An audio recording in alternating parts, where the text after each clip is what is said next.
All right, thank you for joining us today. We're going to get started. Welcome to Carpenter Nature Center. My name is Sarah Grimscheid. I'm the Director of Education and Visitor Services here at Carpenter Nature Center. We are excited to be a partner and a part of RiverFest again this year. We are in the new Al and Lori Hine Visitor Center. It opened last July. Planning for this happened pre-COVID. We built this building during COVID, and then we opened last summer. So it's been an exciting time to be a part of Carpenter. We're continuing to expand our programming and offerings here at this center. If you're interested, check out our website, carpenternaturecenter.org. We do monthly bird hikes, monthly story times, and we're always updating seasonal programming as well. So check us out online. Carpenter Nature Center's mission is to foster a lifelong appreciation of the natural world through environmental education, habitat conservation, and outdoor experiences. Before we start our program today, I wanted to read the following statement. We feel it is important to acknowledge that the Carpenter Nature Center Wisconsin campus is Dakota homeland. This area is significant to past, present, and future generations of Dakota people. It is our intent that this acknowledgement will ground us, lead us to listen, to hear, to learn, and to act as we look to the future. Thank you so much for joining us today, and I'm going to start this video.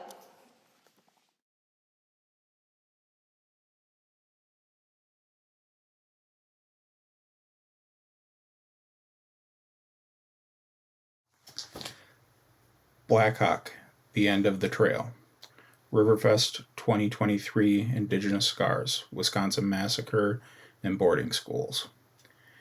Indigenous people have lived in Wisconsin for thousands of years. Today we're going to take a look at a piece of state history that tells the story of colliding cultures, quest for and occupying land, and a tragedy that ended traditional Indian life in our state in the 1800s. Much has been written or told about what's been called the Battle of Bad Axe, the Black Hawk War, or the Bad Axe Massacre. You can find links on the RiverFest website under resources if you'd like more details on what led up to the final event in western Wisconsin. Tonight, we're sharing a driving tour of the Vernon County where you can see the landscape, read the tablets that have marked the trail since 1930, and get a sense of this historical event. The Vernon County Historical Society has a map and brochure telling the story and explaining the nearly 100-year-old markers that are still in place.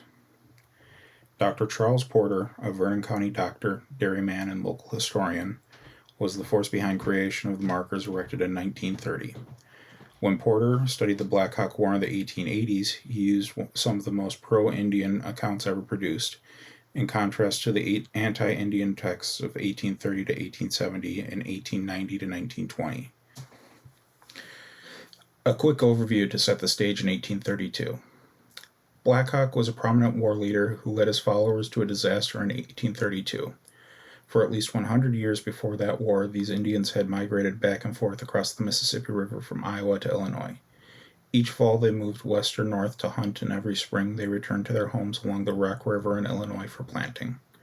In defiance of the 1831 agreement to stay west of the Mississippi, or more probably because of a misunderstanding, on April 6, 1832, about 900 Sac and Mesquakies, or also known as the Fox, many of them women, children, and the elderly, came east across the Mississippi River to plant their crops.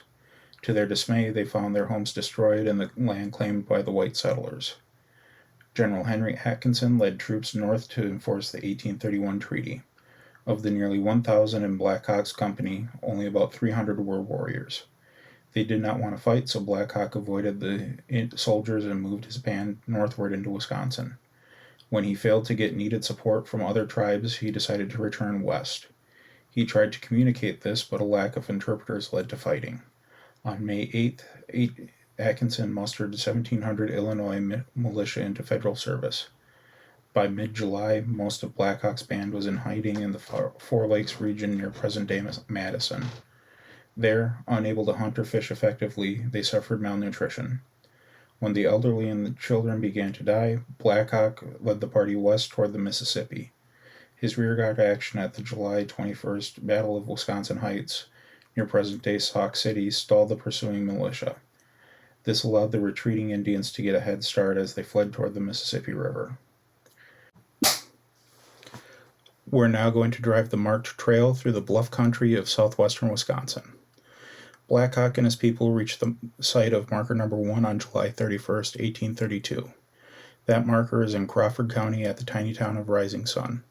In the ravine across the road, a spring and abundance of trees provided an ideal overnight campsite for Black Hawk's dwindling followers on July 31st and for Army troops the next night. Marker number 2 is where General Atkinson for the first time sent the regular Army troops in pursuit of the faltering Indian band. Only the volunteer militia had fought so far. Marker number 3, what a desperate situation in Black Hawk's camp. But struggle on they must as they followed the trail north and west to the spot on the Mississippi River that Black Hawk knew was the easiest place to cross, as there were numerous islands and water was not so deep. Marker number 4, in their need to reach the river, the Indians fled more to the west as a shorter route.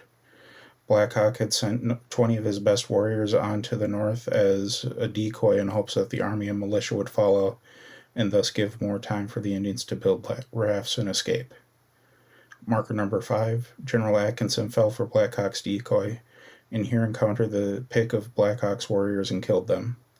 Then they quickly turned toward the river, arriving on the bluff overlooking Battle Hollow, where the battle between the militiamen and the Indians was raging. Marker number 6, the militia had turned more to the west, and as they neared the river they encountered Black Hawk's rear guard in what is now called Battle Hollow. Fierce fighting ensued. Marker number 7, the militia and army troops crossed over to the islands, where the assault against the Indians continued. Men, women, and children were caught in the crossfire from guns on the steamer Warrior from Fort Crawford and Prairie du Chien, and sharpshooters on shore. The slaughter continued for 8 hours. Thus ended what has been called the Black Hawk Massacre. When you take your driving tour of Vernon County on the Black Hawk Trail, you'll also see signs reflecting the history of the area. The small town of Victory got its name from the victory over Black Hawk that happened nearby. If you're interested in more details on this piece of Wisconsin history, you can visit the Great River Road Interpretive Center at Bad Axe. It's located on Highway 35 south of La Crosse and shares the site with the Genoa National Fish Hatchery. The project was partially funded by a National Scenic Byways grant, and the Interpretive Center was opened in 2018. The construction started in 2013 and ground was broken with an earlier ceremony including representatives from the Sauk and Fox Nation in Stroud, Oklahoma. Oversight was given to the creation of the Black Hawk War exhibit, and the story of Bad Axe is told with both native history and military historical records. If you're interested in learning more about the Bad Axe Massacre, plan a trip to southwestern Wisconsin to drive the century-old trail and visit the Vernon County Historical Museum in Viroqua and the Great River Road Interpretive Center near Genoa.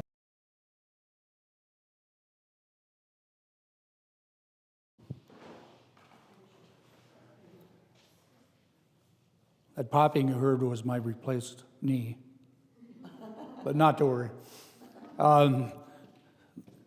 I'll go through a little bit of this and add quite a bit to what was presented previously. I am Kevin Alderson, that's my wife Patsy. As it indicates up there, I was a career history teacher at Cashton and also before that Tomah, not Tomah, but Tomah. And Patsy's a graphic designer and an artist. We have written 2 books. One's called The Barns Without Corners, which are on the round barns of Vernon County, Wisconsin. We have the most of any place in the nation, actually. So Patsy painted the barns, and then I did the historical research, and so we call that our coffee table book. And then we were at an auction in Cashton, and I am historical. I'm old enough now to be historical. But I'm into history so much that I saw these letters for sale, and I saw a couple places where it said U.S. Sanitary Commission, and I guessed perhaps that those were, since they were front runners of the Red Cross during the Civil War, that perhaps they were something special, and we turned out buying the letters, and it turned out to be 165 Civil War letters from a guy back to his wife that had been in storage for over 100 years. So that's our book called Letters Home to Sarah. If you want to know more about us, if you Google that, Letters Home to Sarah, you can see where we live and all that kind of thing and add to that. We are tour guides, step-on guides for the Cashton Amish community. Cashton has the largest Amish community in the state of Wisconsin. There's approximately 2,000 or so Amish in our settlement, And there are over 100 businesses, so a lot of people come there from all over the U.S. and to a degree, world, in fact. But that's another story. That's one of my problems is we could do a lot of presentations, and sooner or later we'll get to the one that we're supposed to be doing. So we do we also rent a couple cottages.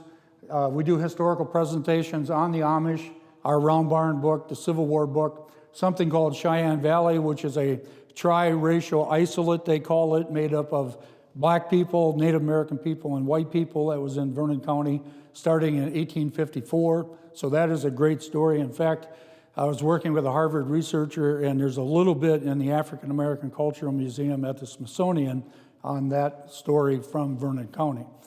Then let's see, the Tomah Indian Industrial School. Patsy, you're on here. You look beautiful, but I don't know how you got on here exactly. But yeah, okay.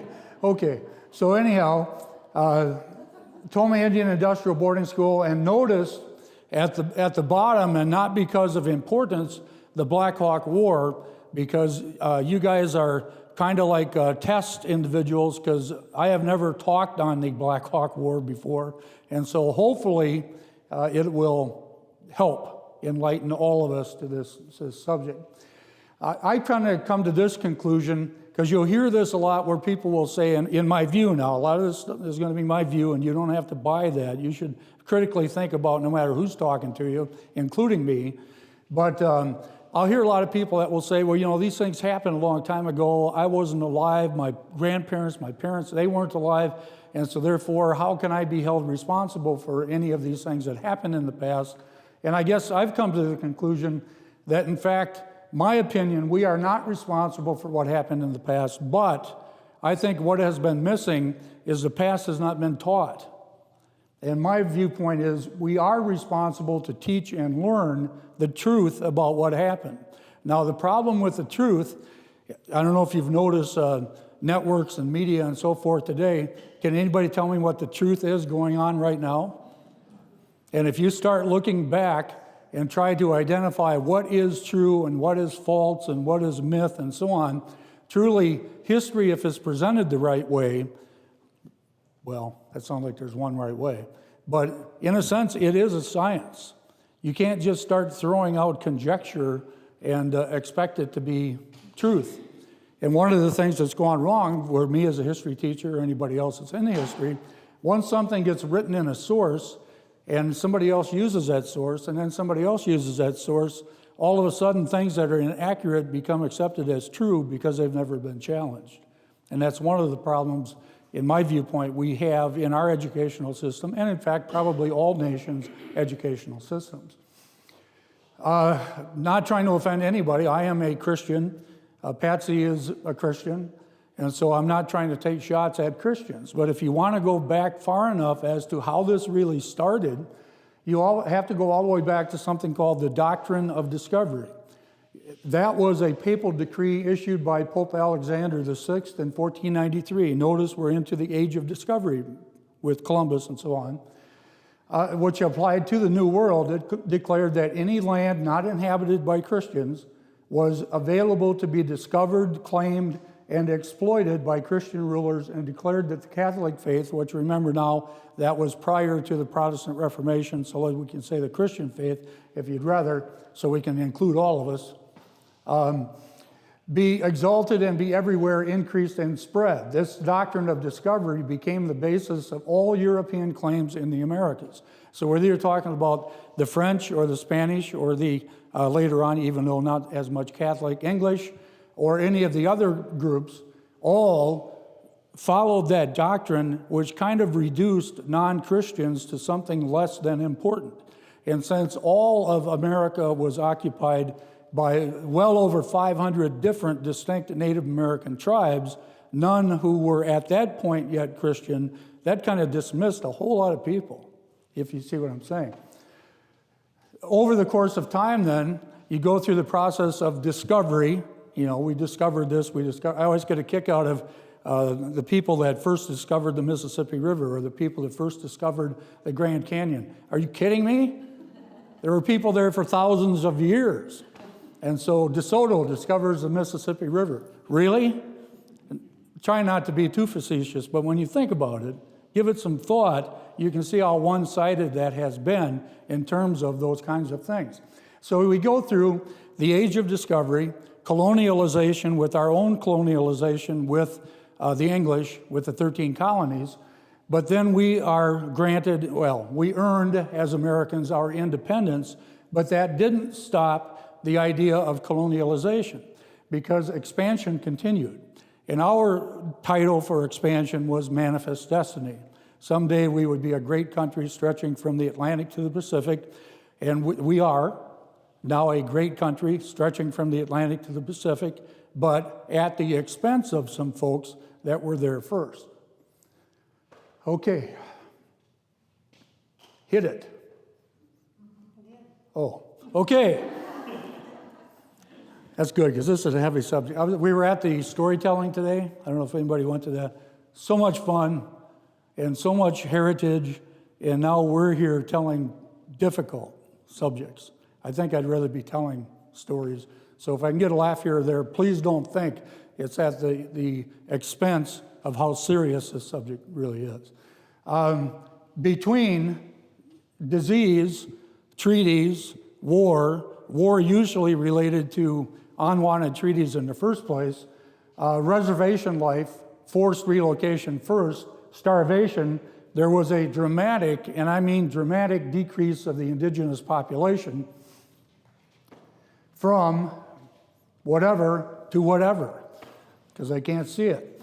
It went for something like, although you know how these statistics are too, they're very, very subjective in the sense of how many, but the one source that I use said around 10 million perhaps indigenous people that lived within the continental North America or United States, and the population was reduced to something like 228,000 from the age of discovery until, say, 1900. And so you're talking about everybody else is increasing in population, the country is increasing in population, but we are looking at the potential loss of the entire population of Native Americans. I don't want to take this guy down too much. Philip Sheridan, that's another thing about history. Philip Sheridan goes on to be arguably the greatest Union cavalry officer during the Civil War, and that being the case, he is a Union hero, and since I had relatives that fought for the Union, he's one of my heroes. But he also, when it came in terms of Native Americans, he's the one that made the statement that the only good Indians I ever saw were dead. And when you think about that, think about that, how genocidal that statement is. And unfortunately, that was not just his view, it was oftentimes the prevailing view of the U.S. Army officers and soldiers, with certainly some exceptions.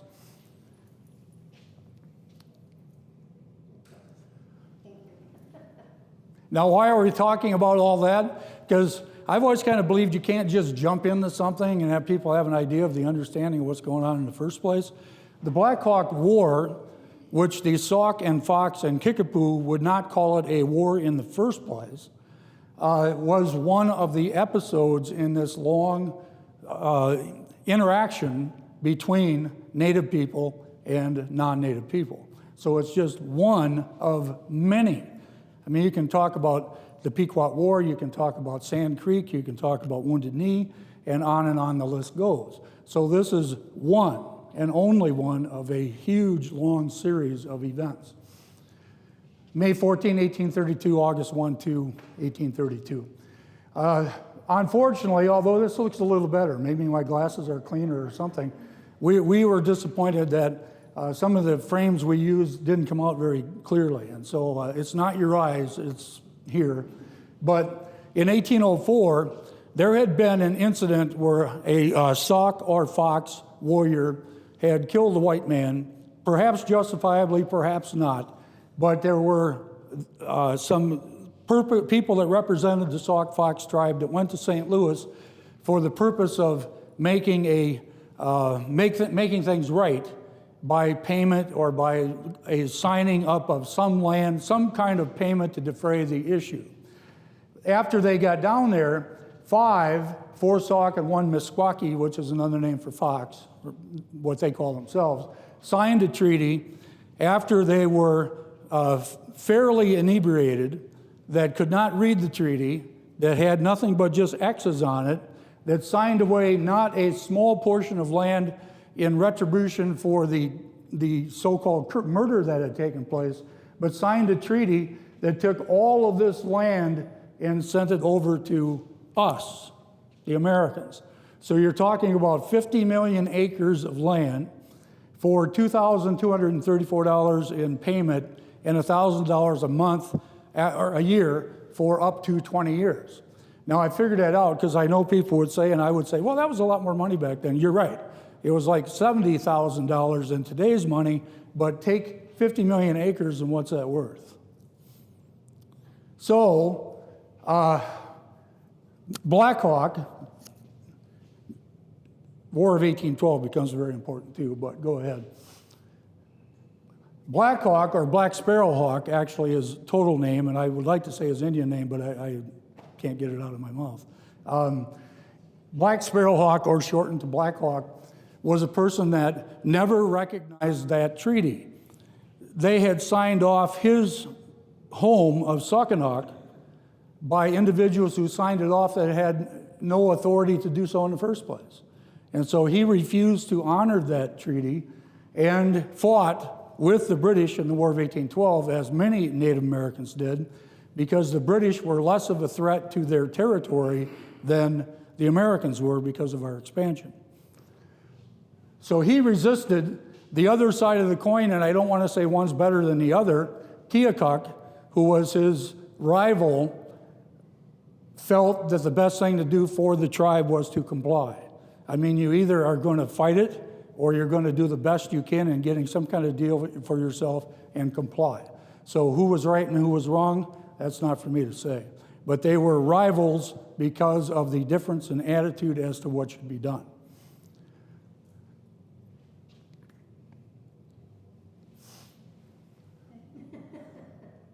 I'd sing and dance, but I can't sing and I can't dance. So the other major player in this, but there were so many, was Brigadier General Henry Atkinson, who was at the head of the federal troops that were involved in the Black Hawk War.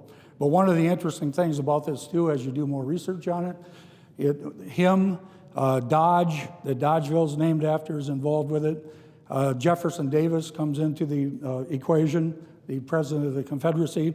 Abraham Lincoln was in it for a short period of time, but still nevertheless in it. Benjamin Franklin's grandson was in it. Alexander Hamilton's son was in it. And so you got this long, Major Anderson, who was at Fort Sumter, he was in this struggle. Zachary Taylor. It's amazing the number of people that were involved in this issue. But I just showed you three because if you knew me, you know how much I talk. Black Hawk's Trail, we're going to go on to the next one because that one did not come out very well. So what the previous film brought up was this stretch from Wisconsin Heights to the Battle of Bad Axe to Bad Axe Creek. But this started down in Iowa because in 1828, 1829, 1830, each of those times, Black Hawk and his band went across into Iowa to hunt for the winter, but then came back and planted corn in their home village of Saukenok, which was 2,000 or 3,000 people. I had a very learned person, very good friend of mine, very intelligent friend of mine, said, well, you know, the natives never really advanced between hunting and gathering. And I'm going, are you kidding me? These people at this place had 1,200 acres in corn. I don't know how many in beans and squash, the Three Sisters, they call them. And so they were well developed beyond just hunters and gatherers. And so Saukenok, where Black Hawk was born, was sacred to him. And so since the treaty in 1804, the attitude was, you can live there until the white people want to settle there. And since Illinois wasn't a state yet, it wasn't an issue for year after year after year. But once it got to the point where settlers were starting to show up there, then they were ordered off the land. So Black Hawk and his followers, the British band they called them, would go across into Iowa, and then they'd come back, and when they came to plant their corn, they'd see that their longhouses and their crops and so forth and their fields had been taken over by settlers. Now, in fairness to the settlers, they were kind of, in my viewpoint, used too. because it's kind of like the government sells the land to them. They go there and figured, well, it's my land, I bought it. And so they're kind of trapped in the middle a little bit too. Well, a lot when you think about it. So when he crossed in 1831, there was about 1,500 militia called out, and he saw the writing on the wall and simply returned back across the river. 1832, he had listened to the prophet. There was one also for the Shawnee, but in this case, he was a Ho-Chunk that was a White Cloud, but nicknamed the prophet. And he had convinced Black Hawk that things could be different this time. And Neopope, one of his top braves, had gone to Canada where they usually would receive trade goods, and he had the impression the British would help them if they came this time. So he crosses again in 1832, and his thought was he's going to go on up to what's called Prophetstown, because that was a Ho-Chunk town, and White Cloud was half Ho-Chunk, half Sauk, and Black Hawk thinking that since that's legal occupied Indian land, that he would be able to set up shop there, joining the prophet at Prophetstown.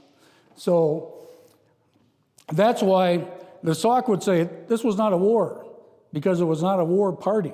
There were about 1,500 people, some say 1,200 people, and of which the small minority, 300, 400, were warriors. Everybody else were women, children, elderly people, and so on. That's not a war party, even with the different way the Indians would have war parties. You don't take your women and children with you, so it was not meant to be a war.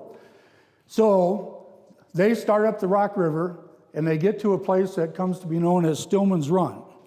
When they got to Stillman's Run, there were some militia, Illinois militia, that had caught up. Black Hawk by that time had found out that the Potawatomi were not going to support him in numbers, although some did. The Ho-Chunk were not going to get involved. The British were not coming, and so he was, again, trapped across the river with no help to come. So he sends 3 of his braves to Stillman, the leader of this small group of Illinois militia, 300 or 400, and with a white flag, hoping to surrender and say, we're coming back across the river. Instead, one of the militia shoots one of the people that's carrying the white flag. There were 5 Sauk that were up on a hillside just watching to see what was going to happen, but only like 5. You're not talking about a whole nation full. And Stillman and his group took after the natives.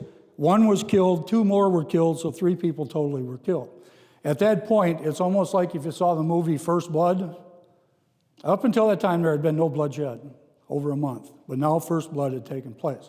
So Black Hawk, with 40 warriors, charges forward because of the loss of these braves and routed 400 militia. So the 40 braves charge into the militia thinking they're committing suicide, and instead the militia takes off hightailing it and didn't stop for 28 miles. Stillman's Run. That's the start of the war. He crossed in April, but the war starts at Stillman's Run. Okay. Unfortunately now, and I don't know how to quite fit this in here, that's what's called the site of the Davis Massacre. Some Potawatomi had built a stream called Sycamore Stream, and this Davis, who was a settler, took and built a dam on the river, and the Potawatomi were upset because they thought the fish could no longer come up past the dam to them, and it was going to interfere with their shipping or their fishing. And so one of the Potawatomi eventually tore down some of the dam. Davis caught him in the process and beat him and whipped him and caned him, which, as I understand it from what I've read, was more of an insult than if he would have killed him, because it was extremely disgraceful. After the war broke out, some of the Potawatomi and 2 or 3 Sauk came back, and there were 16 white people that were murdered or massacred, including 8 children. But that was pinned on Black Hawk, even though Black Hawk was nowhere near there, nor was his band. But once that thing broke out, there was so much panic. Stillman's telling people there were 1,000 warriors that attacked us. Galena, all over the place. They're building up forts. They're scared to death. Can't say I wouldn't be either back in the day, but it just got out of hand. They continue on up to a place, now they call it Beloit. Back in that time it was Turtle Village, across into Wisconsin, and on up into Janesville, near where I went to college in Milton. It's no longer open. And then hid out more or less up to Lake Koshkonong, if you've ever heard of that area, because it was very marshy.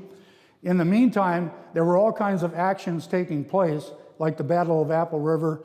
I know the author we talked to called them firefights or skirmishes, because what Black Hawk was trying to do is divert the Army to come over to these places where there were minor attacks away from his people.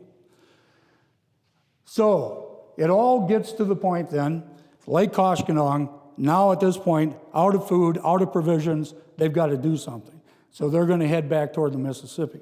I think it's interesting, they go through Madison, 4 Lakes, they go through the Isthmus, they went right over the top of where the Capitol sits, they went up Bascom Hill, where the famous place for the university, exited out and headed toward the Wisconsin River.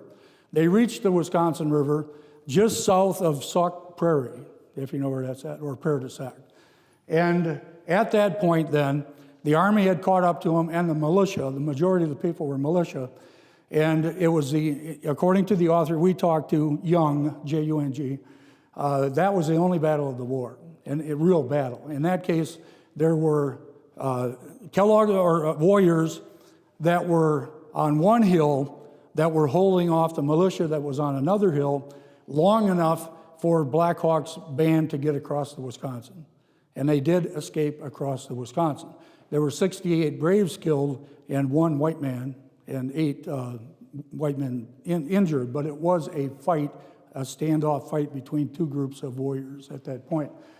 When they get back to the Wisconsin at that point, Black Hawk gave his people a choice of if they wanted to go down the Wisconsin River or if they wanted to continue to follow him. Most of the people that were in decent shape went with him. Some of the people that were in the worst shape or chose to go down the Wisconsin were intercepted at the mouth of the Wisconsin from troops coming from Fort Crawford, and many of those folks were killed on their way trying to escape going down the Wisconsin River. You don't hear much about that because that's kind of a sidelight, a very tragic sidelight of the whole process.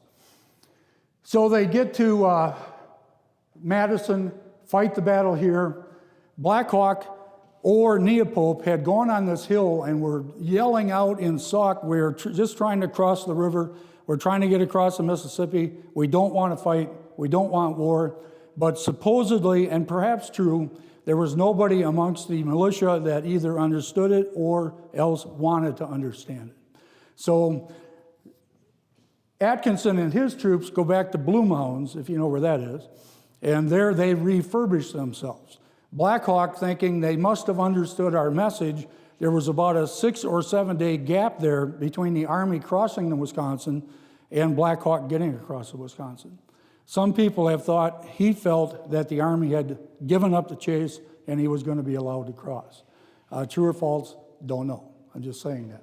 So what happened is they refurnished themselves, crossed the river at Helena, if you've ever heard of that, it doesn't exist anymore, but tore down some log cabins that were there, made rafts, and so the Army crossed, headed on up, and intercepted the trail right in this point. All right, now, so far so good? Have I kind of like overloaded you with information? Because my brain is fried, kind of. But are we okay to continue? Are we running out of time? Evie? Okay. As soon as we're not good, go ahead and just say, yeah, that, shut up, be quiet, whatever you have to do. Now, I like this book. There's a trilogy. One's called Black Hawk Hunting the Shadow, one's called The Battle of Wisconsin Heights, and one's called The Massacre at Bad Axe. And I like that as long as you read it carefully, because it's all of the dispatches back and forth between the officers and the headquarters and all that. The problem is that you have to take it for a grain of salt, because generally speaking, these reports are made more positive than what they actually were. I mean, these guys didn't want to say, we screwed up, he got across the river. Instead, they're going to say we were stopped by an overwhelming force, et cetera, et cetera. But they do have some accounts in there that I really liked because it kind of talks about the things we were, some of the things that were on the previous program, if I can just get to it. We live near LaFarge, Wisconsin. If you haven't heard of it, there's a reason. But it's right on the Kickapoo River, and so the Kickapoo River is the longest tributary to the Wisconsin.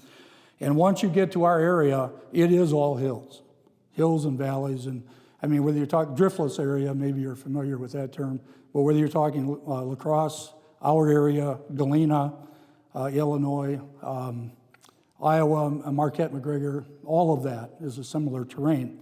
And so this is what the Illinois militia had to say about entering the Kickapoo Hills. The country through which the enemy's trail led our army between the Wisconsin Bluffs and the Kickapoo River was one continued series of mountains. No sooner had they reached the summit of one high and almost perpendicular hill than they had to descend on the other side equally steep to the base of another. Nothing but a deep ravine with muddy banks separated these mountains. The wood both upon the top of the highest mountains and at the bottom of the deepest hollows was of heaviest growth. The underbushes were chiefly thorn and prickly ash.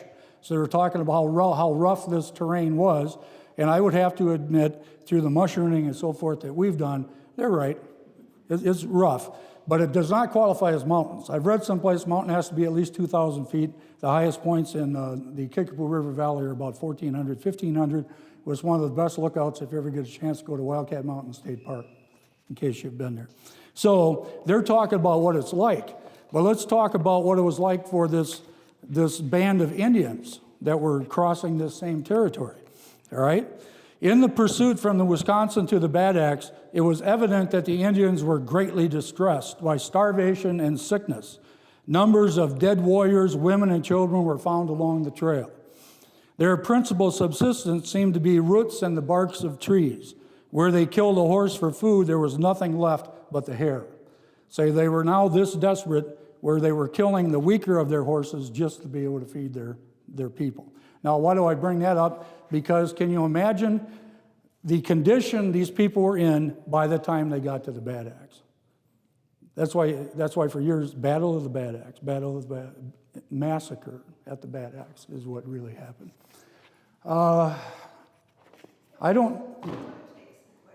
Okay, and I don't know if you want to, this is worth reading from that standpoint. First-hand accounts, especially from private soldiers and so on, who I think were more apt to tell the truth in some cases.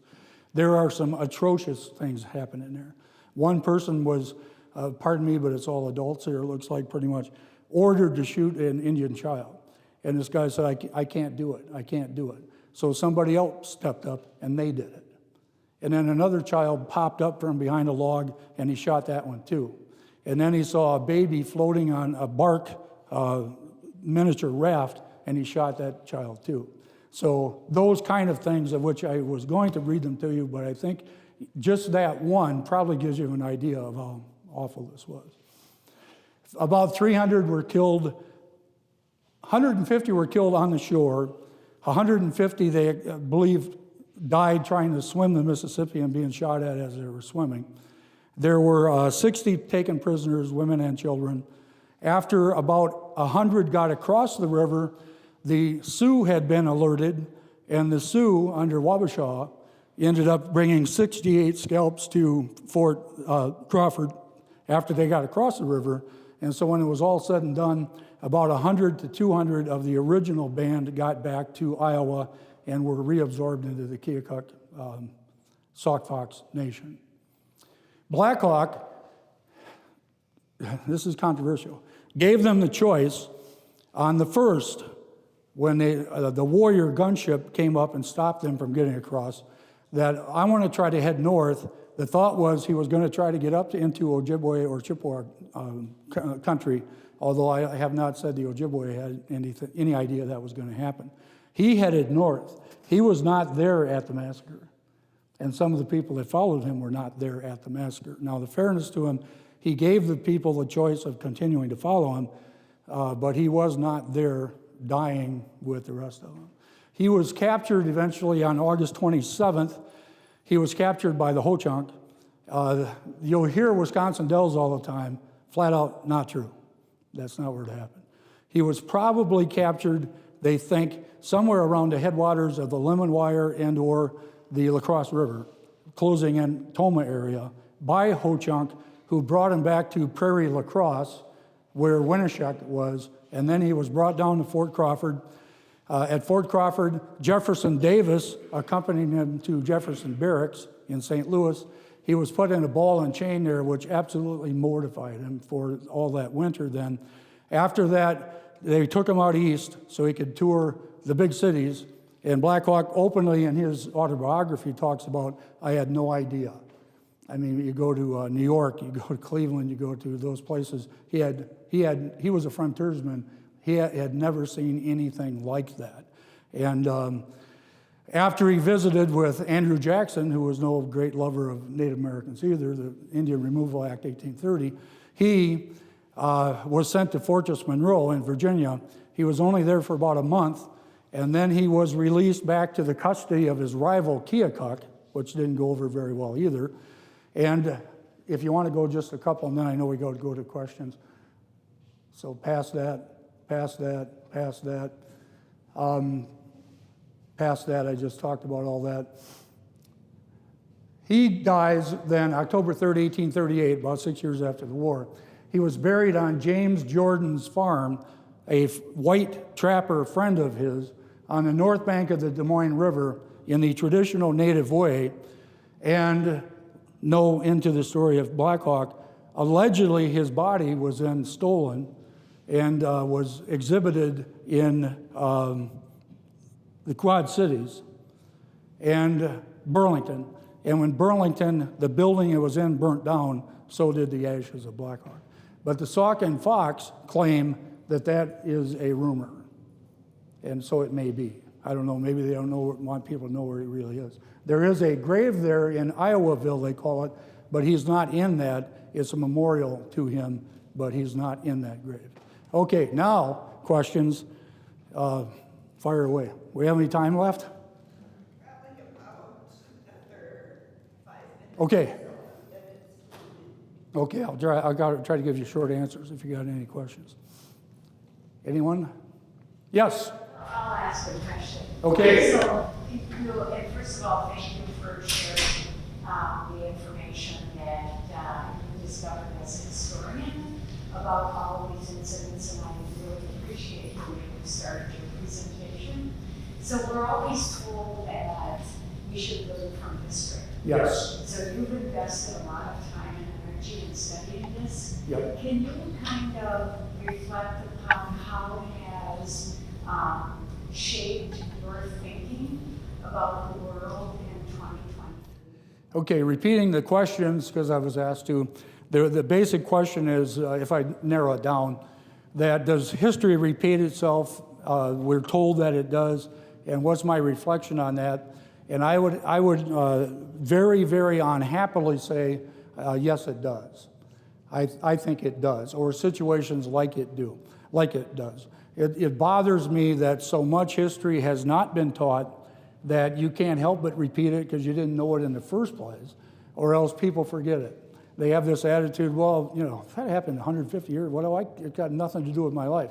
They're wrong, because as soon as you dismiss that, you can't see the errors that were back there. So I'm a big believer. You can't have a direction forward aimlessly unless you have something directing you, and one of the things that can direct you, I think, is what we are supposed to have learned from our past. I mean, think about it individually, me or you. I've learned a lot of things from mistakes I've made in the past.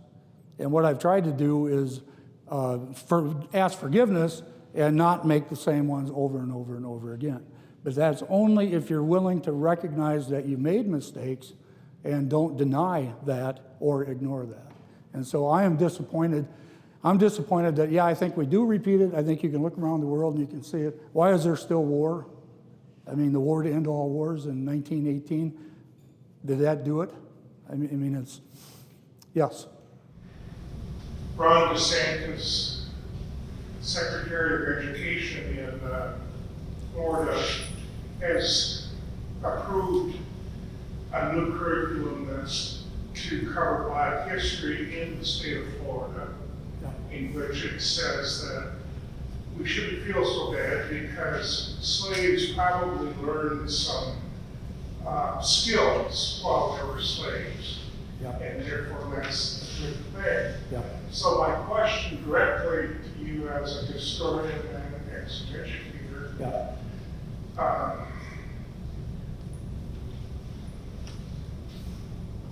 how do we tell the truth? Well, first of all, one of the things I love about my situation right now is I'm retired. And because right now, teaching history in schools, teaching current events in schools, it's ridiculous, in my view. I think I would probably be fired if I was teaching because I would be too controversial, and the only controversy I think I create is an attempt to try to tell the truth. But some people don't want to hear the truth. And in that case, he's trying to convince people that, yeah, slavery wasn't that bad because they learned skills, okay? You're owned by another person, so if somebody owns me and somebody can sell my family away if they want, they can openly kill me, and the people that witnessed it can't testify because they're black, and he's going to try to convince me that there was good in it because they learned skills, which they oftentimes brought with them in the first place. If DeSantis was here, we'd go outside. With Native American history, where we have so subjected our teaching of history to the point that it's often erroneous, or is that, do you believe that's not the case? I believe that in just basic terms, the Native American story has not been told. Not been told. I mean, in some cases, some people have told it. That's why I'm so happy that my new friend, Kirby Metoxen, if I can call you that, a friend, that is, he's got an extremely important part of our second part today on the boarding schools, because he can address that so much better than I can as to the damage that came out of them, but perhaps some good that came out of them, which I think only people that have firsthand knowledge of it can say. One of the things I think we made mistakes too, white people like me telling Native American history. And I wanted to bring Adrienne Thunder today. She's a good friend of mine from the Ho-Chunk tribe, and she couldn't make it. But she's in charge of the Ho-Chunk Education and Heritage Group, and she's got a doctorate from Wisconsin. And I love to have her along because whatever I screw up on, she can nicely, diplomatically add, to what's going on. Yes? Well, the Dakota who ended up killing some of the Fox, were they hostile to the Fox because the Fox were occupying land that had originally been their land? There was a lot of intertribal warfare. And again, Kirby might know some of this better than I do, but traditionally, there was a huge battle in northern Wisconsin between the Ojibwe and the Sioux over the rice lands and so on. The Potawatomi, down in Prairie du Chien before this Black Hawk thing happened, the Sauk and Fox had massacred 16 Potawatomi that they were warriors, but still they had no chance. So the Menominee and Potawatomi ended up killing 30 Sauk and Fox with the same kind of situation, ambush. And so these things just happened. And I know I was a little bit leery coming up because, of course, the most famous massacre in this area was the opposite side of the coin, where the settlers were attacked by the Sioux in 1862, and the Great Sioux Uprising that was several hundred people, 800 people killed and 40,000 that left their homes and so on. But I still maintain the settlers were kind of set up. Here's your land, go settle it, homestead's all yours. And that was not, nobody asked the Indians if that was okay. It's kind of a Louisiana Purchase. 1803, the Great Louisiana Purchase. Jefferson, when you buy the land from the French, we paid the French for the land. What do the Indians get out of it? All that really gave us is a place we could push the Indians to across the Mississippi. And of course, it helped us become a great country. I got to be careful. My dad's a World War II veteran. I had several people in the Civil War that were family members. One was killed at Gettysburg. I'd like to think I'm as patriotic as anybody, but it doesn't put me in a position where you still shouldn't teach the great, the good, the bad, and the ugly. I don't think you can learn from it unless you include it all. And that's what they're trying to do in Florida, is eliminate anything that they don't want to hear. Question back there? It was more of an observation, so I don't know if anybody else has a question. Over in Fort Snelling, there was a name change from encampment to, not to be good, that was on the spot, to concentration camp. Oh. And those subtle differences, and how, but I think he did a great job. I mean, this is the facts that I know about, that I can't know, and using that vocabulary instead of putting our value on things that have happened. That I was just saying, like, Yeah. whether it's Japanese citizens or what happened in Fort Snelling, we are repeating that past, and then we're also allowing the manipulation of that with the words that we choose. So that was all. We were an observation. And we met to that point, we met just this beautiful young lady, both physically and mentally, that's father is Japanese and whose mother is Oneida. And I was thinking, wow, the atomic bomb, which I can't say that was wrong or right, but it was what it was. And on the other side of the coin, her native heritage, and boy, she will have seen it all. And now she's going to be what, a biochemist, engineer or something? Going just brilliant. And so what? I guess, yeah, it's like, it's unbelievable. Okay.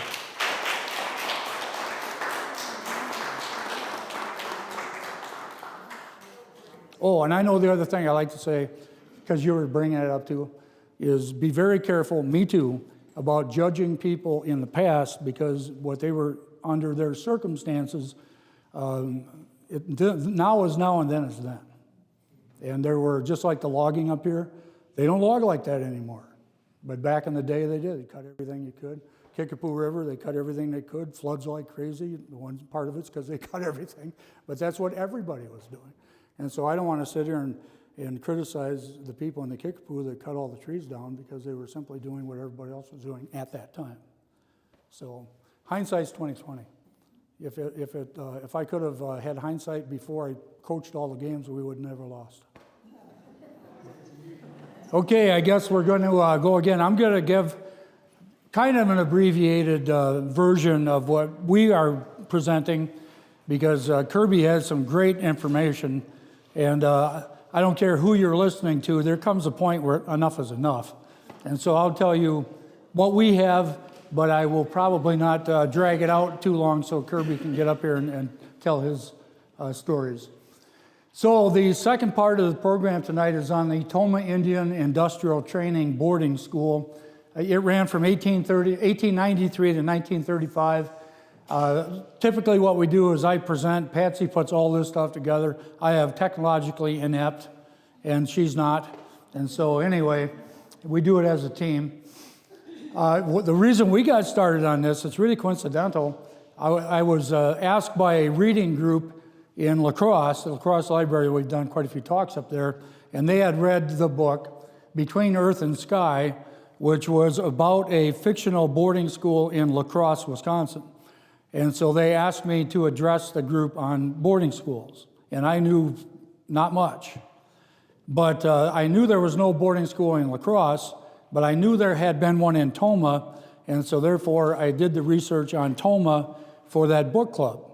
But interestingly enough, COVID hit, and I've never given it to the book club. It's been to everybody else.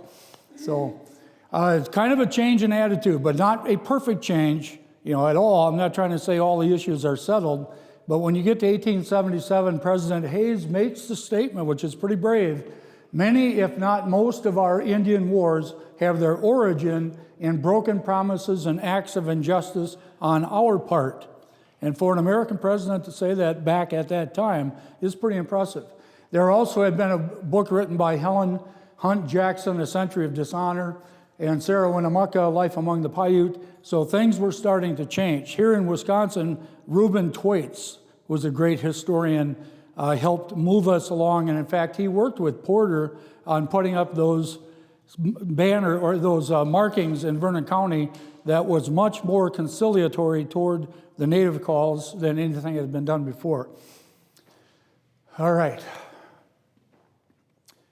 New government policy, which I should have up there, is forced assimilation. Assimilation is one thing, forced assimilation was something altogether different. 1879, 1934. Really two parts, but Kirby's going to feel free to correct me on any part of this stuff. Part of it was the Dawes Act, which even I as a teacher thought, well, that's not a bad idea. That's splitting up land, Native American heads of household, 160 acres. That's like our Homestead Act. Here's where I was dead wrong, is that they took the reservation land, split it up amongst tribal members, trying to take away the tribal philosophy and put it into individual ownership. And then in addition to that, any leftover land was open for sale and the money went to the U.S. government. So if you've ever seen the Oklahoma land rush, the Sooners, where'd that land come from? I mean, that's where it came from. So lots of tribes lost a lot of land through the Dawes Act. At one time, all of this, of course, Native American. Who controlled what? As I understand it, their idea of ownership of land is a whole lot different than what the colonial or European idea of ownership was. But there were certain areas that people ranged and controlled, and all of that land back in the day was in the hands of Native Americans. And what's left is the blue area. Realize, though, Wisconsin, which is not a justification, we have the most reservations of any place east of the Mississippi, and I believe there are still like 11 recognized tribes. Current population, well, that's okay. This guy then built upon, and I know I've gotten in trouble in the past, and I should have. In a sense, this was a step forward from the only good Indians I ever saw were dead. But at the same time, if you're killing people off in terms of identity and culture and so on, now you've substituted physical genocide for cultural genocide, and maybe they're equally harmful. I don't know.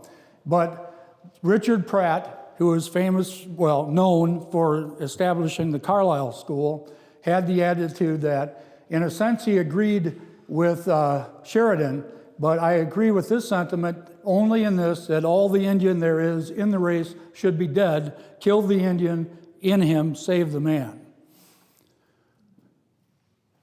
Carlisle Boarding School then established, Carlisle, Pennsylvania.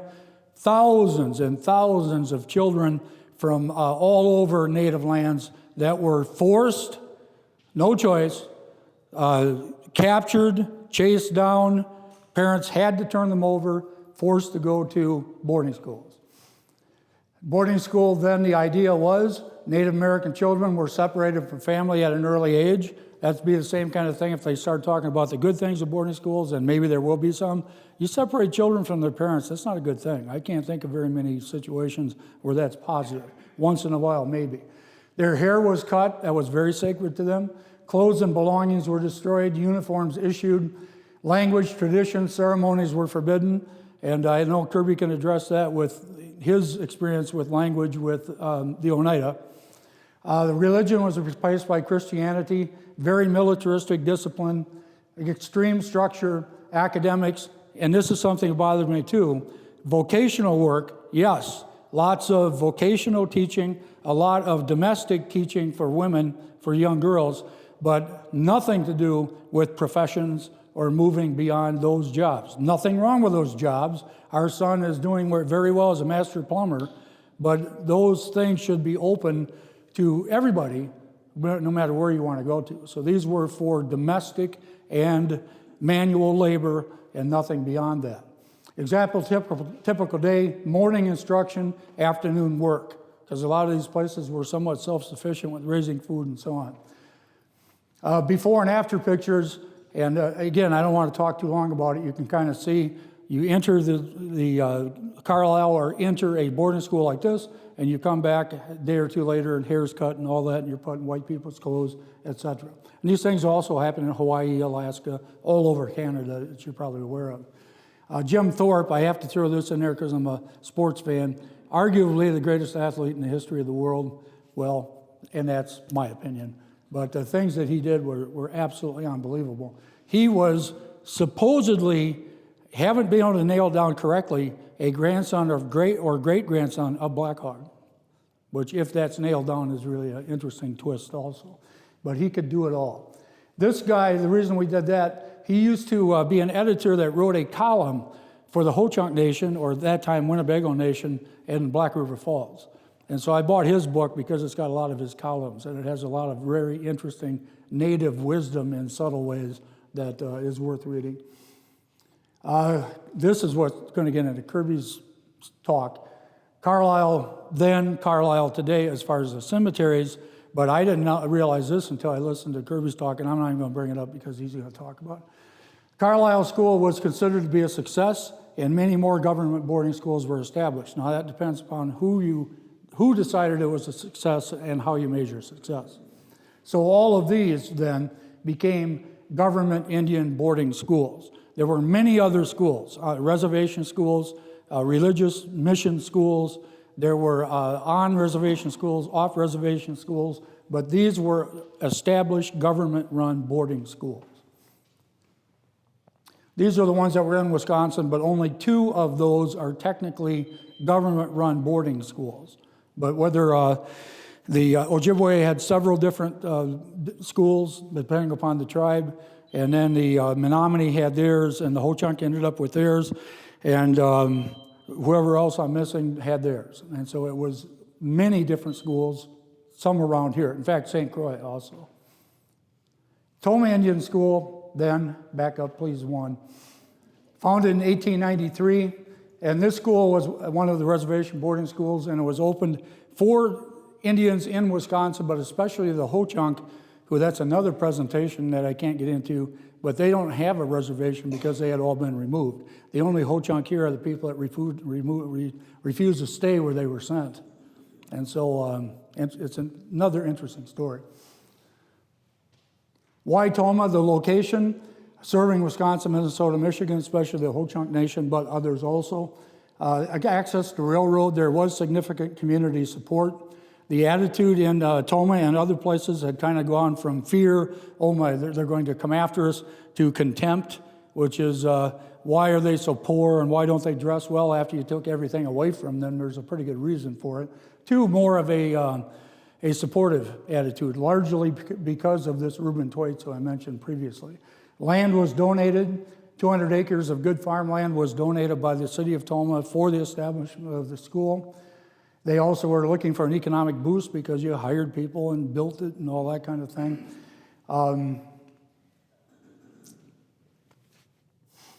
First superintendent was Stephen Sanborn, 1891-1895. Preliminary arrangements were made. First buildings constructed. First students enrolled 1893. These are the first 6 students. All 6 were Ho-Chunk. But, and I haven't got to the bottom of this, I don't know if I ever will. There was some kind of significant scandal there, I fear the worst, as far as behaviors, and he was driven out of town, basically, and was eliminated as superintendent at Tomah. But to my knowledge, he was reassigned to a different boarding school, which is pretty pathetic. Second superintendent, H.D. Arkwright, who probably righted the ship, at least as far as the school was concerned. And then the person that's synonymous with Tomah is Lindley Compton, who was there from 1897 to 1928. And I don't know quite what to think about this, because from everything I've read, but it has been mostly from the white perspective, is that he was very well thought of by the community, very active in the community, and even when he died, there were significant numbers of Native peoples that attended that funeral. So was he universally respected by both Indian and non-Indian? I don't want to come out and say that, but I have not found bad things about Lindley Compton. Following was a pamphlet, and this also, I had a group that were saying, you're using propaganda to sell boarding schools. No, I'm not. This was put out as probably propaganda to sell the school, but I'm doing it not to sell you on boarding schools, but to show you pictures of what it looked like, as long as we have that understood. We give our heads, our hearts to our country, and remember these nations, the Indian nations, are still sovereign nations. So to swear that oath, kind of like one country, yeah, we're all Americans. Nobody has produced more warriors per number and soldiers than the native population. But one country, one language, one flag. And the one language is a key part because English was supposed to end everything else. Another picture of the school. Compton Sells was the Commissioner of Indian Affairs at the time. Typical dorm room, are they? I don't know. They said it was, but a dorm room for boys and girls. Yeah. I don't know. I don't want to say they are, I don't want to say they aren't. They did have a very, very champion Holstein herd there because they were learning agriculture. And then a Tomah school field, some of the teachers, some of the students, they had just an absolutely standout musical teacher, and they won all kinds of contests in various kinds of places, both in choir and music. Most students came from Wisconsin, Michigan, Minnesota, so there were some, though, Ho-Chunk, quite a few Ojibwe, and then Menominee, Stockbridge, Sioux, Osage, Ottawa, Sac, Fox, Potawatomi, Cherokee, Oneida, Brotherton, you name it, they were pretty much some representatives there. Calisthenics in the gym, more pictures. It was quite a establishment when you look at it, a lot of buildings. You don't usually go this fast. No. And that entrance still stands, but they had a building around it, right? Yeah, I think so. Had an orchard. Girls' dormitory, small girl, large boys, small boys dormitories. Basketball team that was very successful, coached by a Carlisle graduate. I always like to say it was a Jim Thorpe teammate, but I have no idea if that's true. Cadet Corps, on-dress parade, over 100 enlistees from the school served with the Rainbow Division in World War I, highly decorated. Problem with this, domestic. They're learning how to set a table. This fork goes here and that fork goes there and all that other stuff. That if you're a Kickapoosian like me, you never learned any of that stuff. We had hard enough time figuring out dinner from supper, let alone whatever else. Dairy barns, very up-to-date for its time. Dressmaking class, domestic work, again, manual training classes. Now that looks more like a dormitory I would have expected. That might have been a study room, that other picture. But other pictures of the school. Some of these houses are still standing. Yep. This was a gym. That was the last building that was built, actually, named after Compton. Still standing and now That's still there. VA uses it. for rehab. Yeah. Dining hall, teachers club, more buildings. It was like I said, quite a complex.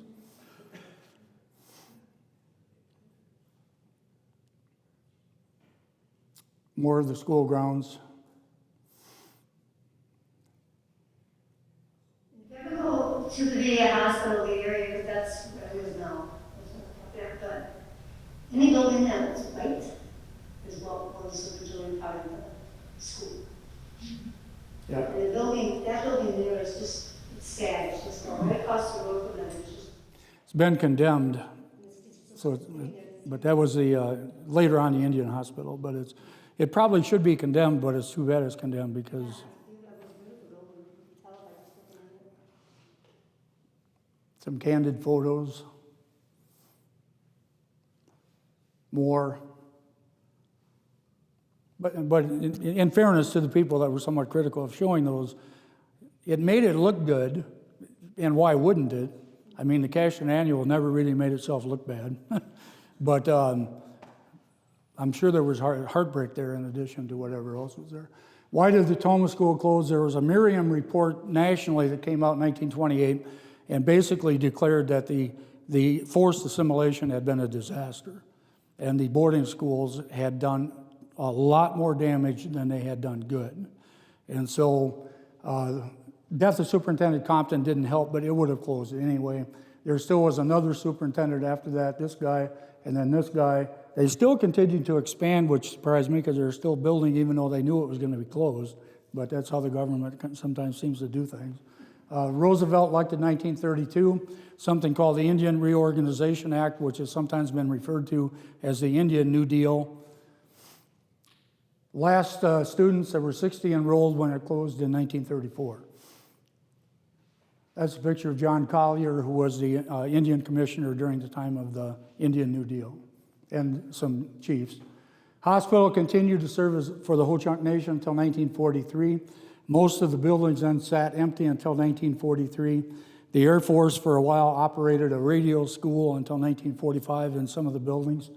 1945, the property was transferred to the Veterans Administration, and now it is the VA hospital in Tomah. And what's embarrassing, I was telling Kirby this, I taught history for 33 years. I thought that I did a good job, and I did not know about the Tomah Indian Boarding School until I was asked to do a presentation for the book club.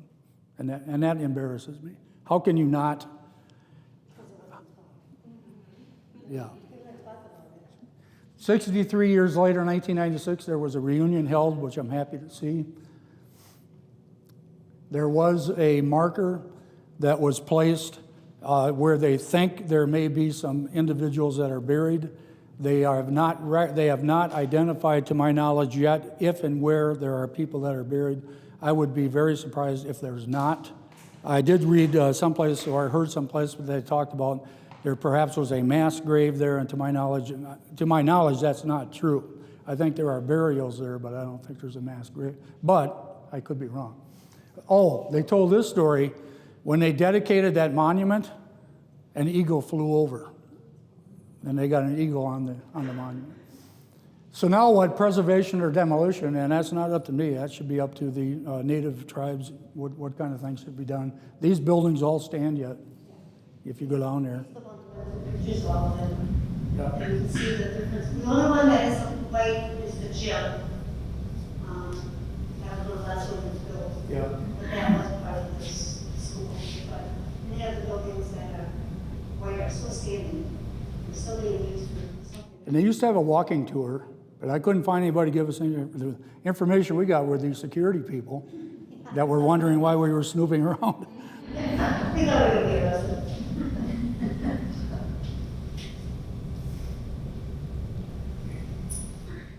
October 3rd, 2021, Ho-Chunk Nation held a vigil there that was partly organized by Tracy Littlejohn, who I'm happy to say is now a friend of mine, but also Adrian Thunder, who's also a friend of ours, I should say, which has been very rewarding for us. And this is one of the best things I think that's happened ever for the Native population, is now the Secretary of the Interior is a Native American lady, Deb Holland, and she, along with others, has started the Indian Boarding School Initiative, where they're digging into the records and facts and so forth. And I think there'll be a whole lot more coming out about Tomah and other places beyond what we have, for sure, as time passes. But also Deborah Parker, she's had the last I knew of the Native American Boarding School Healing Coalition, because that's what this is all about, is healing. There's something called intergenerational trauma, where it just passed on through generations. So things might have happened 120 years ago, but the damage that was done then is passed on to future generations. Somehow, those things have to be short-circuited, whether it's the Indian population or any other population. It has to be swung to the point where there's healing rather than continued hurt. Sandy Whitehawk is Lakota or Dakota, and she's in charge of the Truth Healing Reconciliation Program. We met her. Adrian Thunder, I mentioned about already. They're all working on these things. Many people are. And those are some of the sources that we used in putting these things together. But without any more from me, Kirby, if you're ready to roll, and if you have questions of either one of us later, good. Good early evening, everyone. My name's Kirby Metoxen. I'm from the Oneida tribe. I'll tell you a little bit about me. I don't have a PowerPoint, so it's an oral history of my experiences. A little bit about myself. I'm 63 years old. some of the things which was quite interesting, Keith, I have to say that the things you talked about here, the dates and certain things, they were weaving throughout my life, my family. 1934, you were ending kind of with 1934. My father was born 1934. And so I remember as a young child, when you start knowing birthdays and stuff, and learning about the IRA, which that's what we called it, the Indian Reorganization Act, is when we went from a hereditary chief system to an elected chief system. Today, now we have a business committee. And contemporary now, we now have elections for my tribe, Oneida tribe, every 3 years. We just had election last week, Saturday. Our council members are elected every 3 years. And I'm happy to say I was elected to a third term as a council member for the Oneida Nation.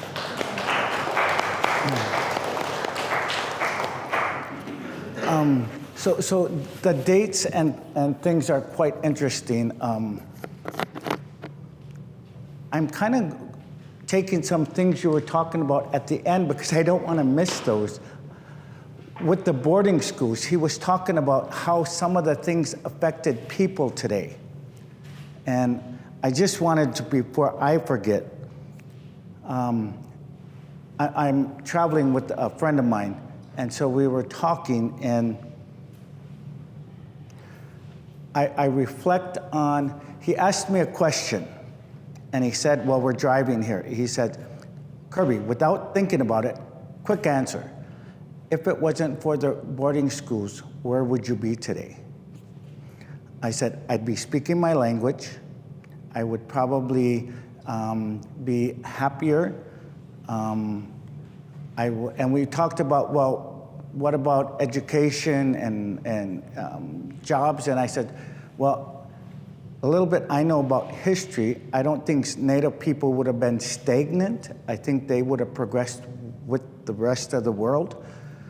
I said, probably the biggest thing I can think of, and I'll share some personal things about myself too. I'm a recovering alcoholic. And so there's some things that I've learned. Getting in front of people and speaking isn't something that I passed in class. I failed public speaking and communications. But through Alcoholics Anonymous, I was able to stand up and say, my name is Kirby and I'm an alcoholic. And I listened for about 2 years before I found my voice. And that gave me the ability to stand in front of people today. But in my recovery and talking about how things would have been different, my grandparents would have been the generation that went through the boarding schools. My parents don't speak the language. I didn't speak the language. I don't speak the language. I can say through the majority of my life, I don't recall being hugged or touched. How did boarding schools affect us?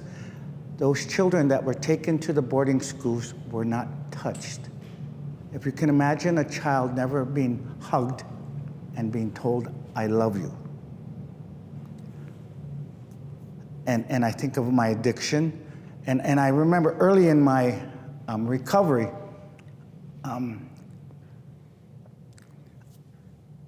it was early, and I was talking with my mother, and I think I was learning about me as a being, I guess.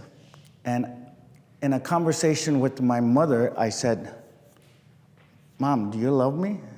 And she said, well, yeah, I do. And I said, how come you never told me that? And she said, I tell you that. And I said, when? And you could have heard a pin drop.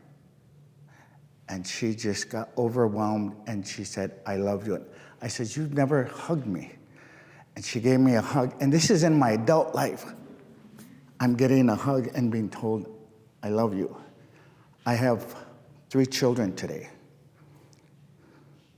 I can talk to them on the phone. As we were driving up here, my daughter called at the end of the conversation, okay, love you, Dad, love you too. It's something, I'm breaking that chain, breaking that cycle. Those were things that were kind of, I didn't want to forget because those are powerful. How is it affecting us today? I'm the youngest son of 4 children. My parents were born on the reservation. They moved to Milwaukee in 1959. I was born in Milwaukee, 1960. We lived in about 24th and North Avenue, which was a German neighborhood. If anybody knows the setup of Milwaukee back then, it was a German neighborhood. We were one of the first minorities. Then we moved to about 11th and Lincoln in about 1967. That was a Polish neighborhood. But I do recall my dad always saying, when you're outside playing with those kids and the neighbors, don't ever think you're better than the Polish lady next door or the German lady across the street. They're just as proud to be who they are, but don't you ever be ashamed of who you are. You're Oneida. So I didn't have much Oneida identity other than stuff like that. On Wednesdays, so as a young kid, we were Christianized. The Oneida tribe, our reservation is 12 miles by 8 miles. We have every religion you can think of on the face of the earth. My family has been Episcopalian, and you kind of touched on that a little bit earlier. It's Anglican, comes from the Church of England. The Oneida tribe were not from Wisconsin. We were misplaced here in 1822 to Wisconsin. So last year, we celebrated 200 years being here in the state of Wisconsin. Because of COVID, we didn't celebrate. This coming up Tuesday, we start a week-long celebration of being here in Wisconsin. It will be our 200-year anniversary celebrated in our 201 year of being here. But we were,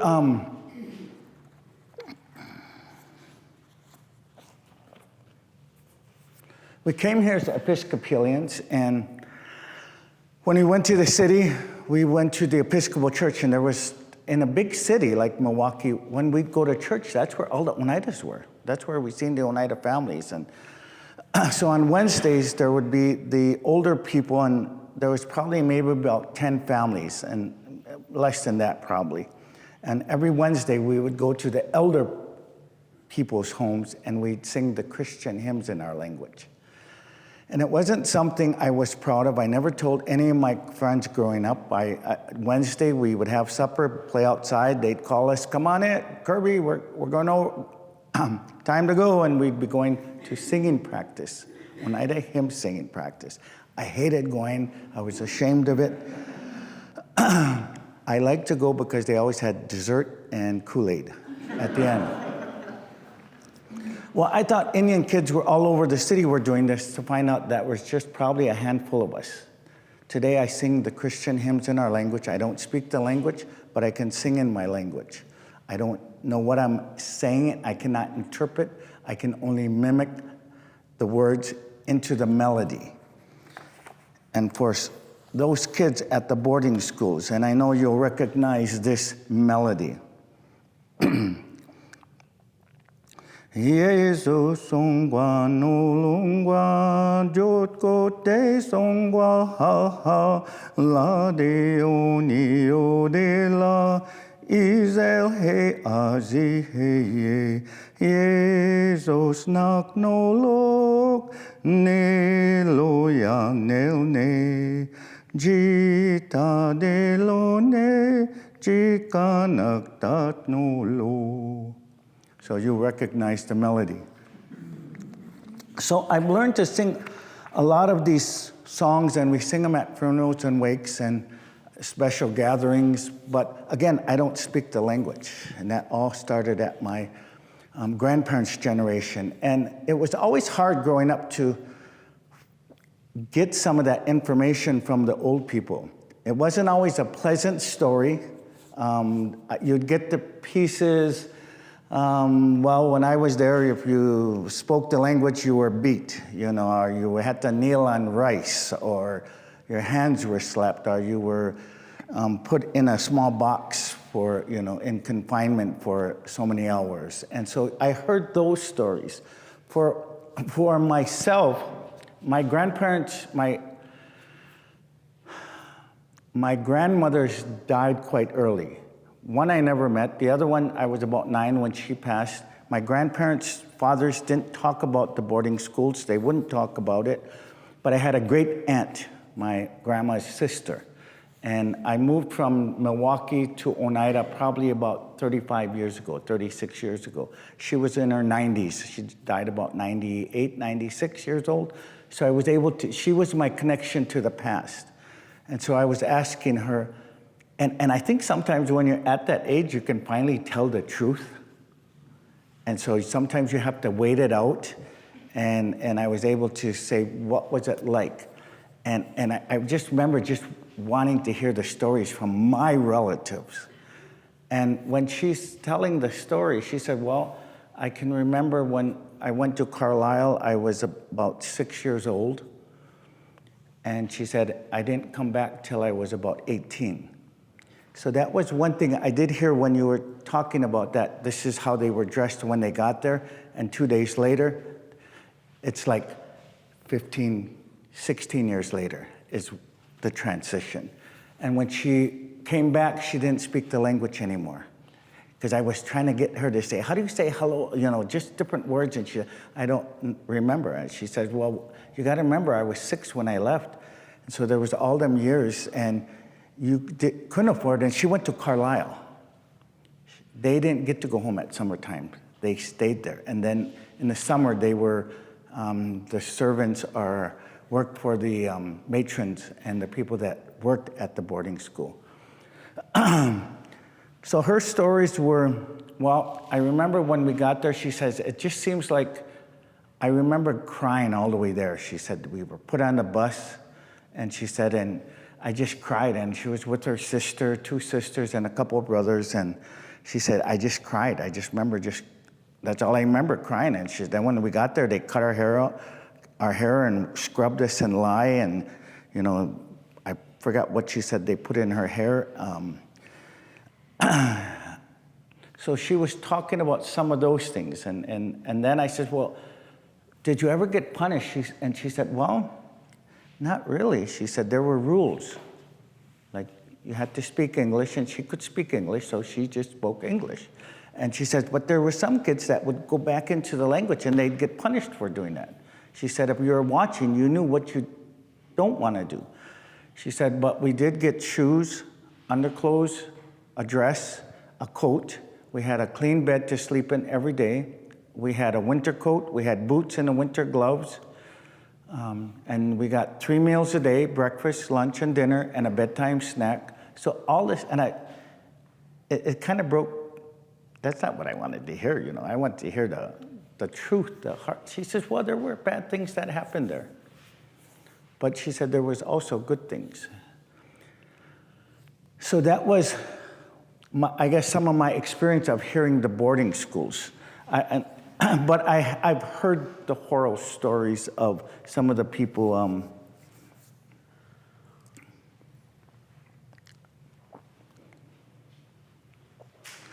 So I talked about Luella. So some time goes by, and I'm traveling to Pennsylvania to auction. I got about 9 horses, and I drive carriages. So there's a huge auction out in Pennsylvania called Martin's. So I'm traveling with a retired engineer, a retired teacher, and a good friend of mine, Walter. And we're going out to this auction, and in our conversations, they said, you know, Kirby, you're native, you know, do you speak your language? And I said, no. And they were kind of amazed, you don't speak your language. I said, well, it's because of the boarding school era. And they had said, what's the boarding school? And I said, well, so I explained the boarding school. My grandparents were taken away from, it was actually a law, and children were taken from the reservations. From my reservation, over 400 children were taken to Carlisle. And again, remember, Carlisle put over 10,000 children through their doors. It opened up in 1879, and it closed in 1918, which was another thing my great aunt told me. She was one of the last group of students that left there in 1918 when she came home. So we were talking about that, and they were just amazed. They had never heard of the boarding school. And I said, they were sent to Carlisle, Pennsylvania. So we were going to Carlisle to an auction, and they said, looked at the map and said, we're going right by Carlisle. Should we stop and see it? I said, well, no, let's get to the auction. I said, it's a military base now. I don't think we can even get on. One of the guys said, I'm a Vietnam veteran. He said, I have a veteran's card. We can get on the base. Time went, and I said, no, let's just get to the auction. And it's like a day and a half driving. It's a long drive. And finally, yeah, let's stop, see what's there. So we get to the military base, and he gets us on the base. Are there any remnants of the boarding school? And they said the stadium where Jim Thorpe ran, the Pratt House where all the kids, the picture you've seen with all the kids. There was a little museum which wasn't open. And they said, oh, the cemetery. And I said, the cemetery? I heard all the horror stories and I heard all these stories, but I'd never heard of the cemetery. And so they said, yeah, right when you come in, when you go in the gate, there's a cemetery. And it looked like a military cemetery, and you've seen a picture of that with all the white headstones. And so we decided to park, we're pulling a trailer, so we walked to the cemetery. In my mind, I'm thinking we're gonna see Shoshone, Arapaho, Navajo, other tribes. I was not prepared to walk through the cemetery, and it said it was an industrial school. And as we're walking through all these headstones, I come across a last name Kulan with the name, a date, and the tribe. Sophia Kulan was her name. So I said, that's from my tribe. That's a last name we have. And one of the next ones was Ophelia Paulus. My grandmother on my father's side, her last name is Paulus. And so as I'm going, another date and the Oneida on there. And I'm walking a little further and I see a Melissa Metoxen. My name's Metoxen, and I have a niece named Melissa. My friends were walking in the cemetery, and I just remember stopping, and I froze. And I think when I took the breath, that was just a wail. It was, I can't explain other than when you find a deceased person, that wail, you just know something horrible happened. And they came over, and the two other guys didn't understand. I don't think they didn't know my last name. And I said, this is my community name, this is my grandmother's last name, this is my last name. And the next one was another Metoxen. I said, these are my relatives. No one ever told me about them. How come nobody came to get them? And so that started my journey on Carlisle. What happened then, that had to have been about 2017. 2018, I ran for our tribal council, and I got on 2019. In 2019, I'm on the council, and some paper comes across my desk regarding the last group of people you were saying who are from the boarding school coalition. Something from them, they were putting on a training in Minnesota at Shakopee. And so I went to this, I put in to go to the training. And what they have done is Carlisle now is allowing tribes to claim those children, but it has to be descendant, not the tribe. You have to be a descendant. So that's a lot of work you got to start doing then, because now you have to find who was their family, how many aunts and uncles were there, because they would have no siblings.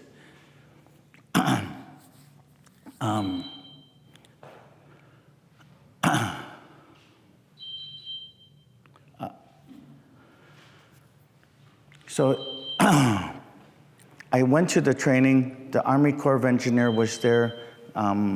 Here, let me take that, Walter. Just excuse me. The other thing I think that has affected tribes is the food they gave us when they put us on reservations. They gave us white flour and lard, the two worst things you can eat. And I'm not overweight or anything. I just happen to be diabetic, and this is the new technology on diabetes. It rings when it's going high or low. But I believe it comes from the types of food they gave us when we were put on reservations, and it's one of our staple foods. They had down at the river, I had 2 hot dogs and fry bread and 2 fry bread, and it's horrible for you, but it's good. So I believe some of the illnesses, because there is an epidemic of diabetes, high blood pressure, and obesity on reservations. And I think it comes from that diet they put us on with the white flour and lard. We were creative and made food out of those items. So anyways, going to Shakopee, the Army Corps of Engineers and the Carlisle military base have decided that if tribes want to claim these children, they can, and we call it disinterring them. We're not, they are not objects, so we're not, I forgot what it's called when you reclaim them, object, repatriate. They're not being repatriated because they're not an object, they're a being. So they're being disinterred and brought home. So I think that was very critical when tribal members were, because we were using that term in the beginning, repatriating these children, and we were corrected by some elders, and I thought that makes sense to me. So the Army Corps of Engineers paying all the expenses. They will, if you can find descendants of those children, they will pay up to 3 members of the family, all expenses, the airfare, lodging, your per diem, everything's paid for. You don't spend a penny, but you have to be a descendant from them. And so I worked with our enrollment department and cultural heritage, and we had about 230 descendants of those 8 children that were out in Carlisle. So we sent an invite to all those descendants, invited them to a meeting, and they met with the Carlisle military base, the attorney, and the Army Corps of Engineers. And so meeting with them, you had to fill out an application. And we have some families that, when we were in Shakopee, I was amazed because when I seen those children, all I remembered, the biggest feeling I felt was, how come nobody came to get them? You know, there's been other councils before me. There's been my grandparents and my parents, and there's been other why didn't somebody come get them? I couldn't comprehend that. So they said they would return these children at no expense. And so doing some diligent work, everybody was told. There was one young gal, Ophelia Paulus, she was an orphan. When she went there, she died, and then her mother and father died shortly after, so there was no brothers and sisters and no descendants on that family. But the attorney representing Carlisle Corps of Engineers, he said, Kirby, if you tell me this is your descendant, I am not going to challenge. I'm telling you, Kirby, if you tell me this Paulus is your descendant, no one's going to challenge you. And I thought, he's telling me to apply for that child. And so I did. I applied for that child. My assistant, she's my cousin's daughter. And I said, so you're a descendant of this child too. I said, you'll be the second one. So they bring 2 family members and a spiritual leader. And I'm an Episcopalian. And I'm thinking, spiritual leader, that sounded like I had to go to a medicine man or something traditional. And I thought, I go to church. So I remember I was struggling with that as an Oneida person. And so I went to the church, and we had a new priest just starting. He had only been there a year or 2. And I said, I have this opportunity to go to Carlisle to bring some Oneida, and he didn't know about boarding schools. So I had to bring him up to speed a little bit about it. And I said, I would be honored if you would escort me as my spiritual leader to have these children disinterred. And he said it would, you know, he was beyond, you got it, you know. And because we were disinterring, there was all these other questions that popped up on what's going to be happening, because we're unearthing a spirit, and what's going to happen to me. I'm not a traditionalist, but I had cedar, sage, I had some holy water, I had cross on, and I'm just thinking I didn't want any demons, I didn't want nothing bad to happen. I had my priest with me, you know. So when we were there, there was a traditional, one of the other families had a traditional person, and that traditional person, he started out everything we did, and he went to the grave site, and he prayed on site in the language, in our traditional language. And my priest talked to him, and he said, "What did you pray for?" He said, "I asked for the Mother Earth for forgiveness for disturbing her. And I wanted to reassure her that we were going to take this child and bring him back home." And so it spun my priest's concept, because after the fact, I found out all the insecurities I had about what are we unearthing and what am I, you know, what's going to happen to me. He had the same fears.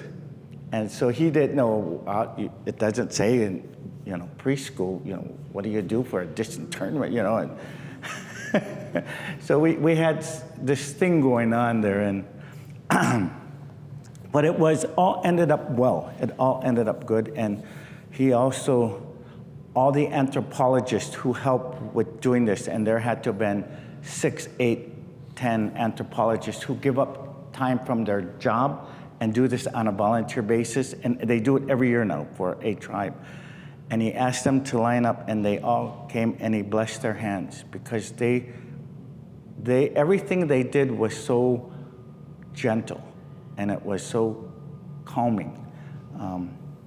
In fact, it was about a 5-day process. You get there, and they kind of brief you on everything what you're going to see. It's not, you know, prepare you, and then the next day you can go watch, and they'll disinter, and each family is done separately. You're not all lined up, your individual family, and the rest of us are being tourists.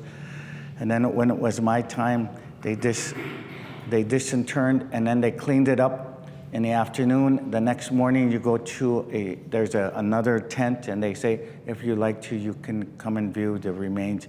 But keep in mind, this has been over 200 years, so there's fragments. The casket probably isn't going to be there. There'll be some metal. And as they explained what you might see, I said, no, I don't need to see that. And I thought I'll just wait till the next phase.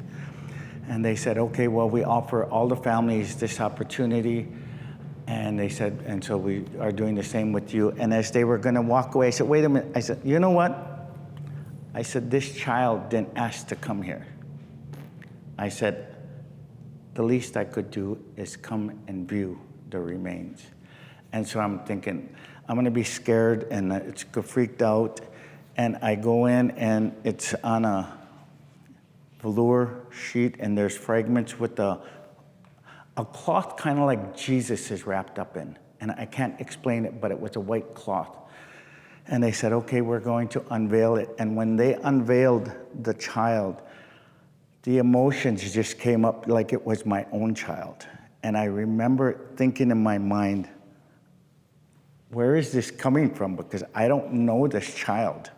And yet I was bawling like this was my own child's remain. May I ask you a question at this point?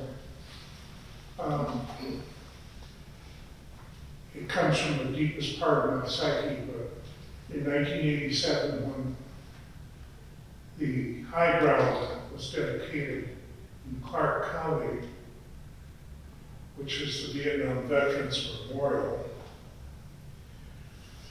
there was a special effort to make sure that Native American influences were imbued in the memorial, including the ceremony of dedication. And I asked one of the Ho-Chunk members who was there, since the site wasn't necessarily revered as I want the right word here. Sacred by any particular tribe, can the Native American psyche create a sacred spot, a sacred happening, a sacred being? And let me just finish. And it's always bothered me. I'm a Vietnam vet. I served with Native Americans in Vietnam. I went to high school with one of my good friends was Native American. But how do you address those things in your background that are your sacredness? Because all I've heard you talk about so far are priests and Episcopalians and Christian influence, and I'm really disturbed. And that's because I am. In going through this process, there were natives, when I went to the information part, and tribes, there's 567 tribes in the United States, and we are all different, just like Polish, German, Irish, French. We all speak different, we dress different, we believe different, we eat different. And when we were in those first meetings, they were quite intense because we had Christian natives and we had traditional believers. How do you find your sacredness today? What would you describe the sacredness that took place from a Native American standpoint when you viewed that young girl's remains? My rationale for my Christianity was my descendants who came from New York to Wisconsin in an Episcopal mission, because I questioned it. I questioned it in my recovery.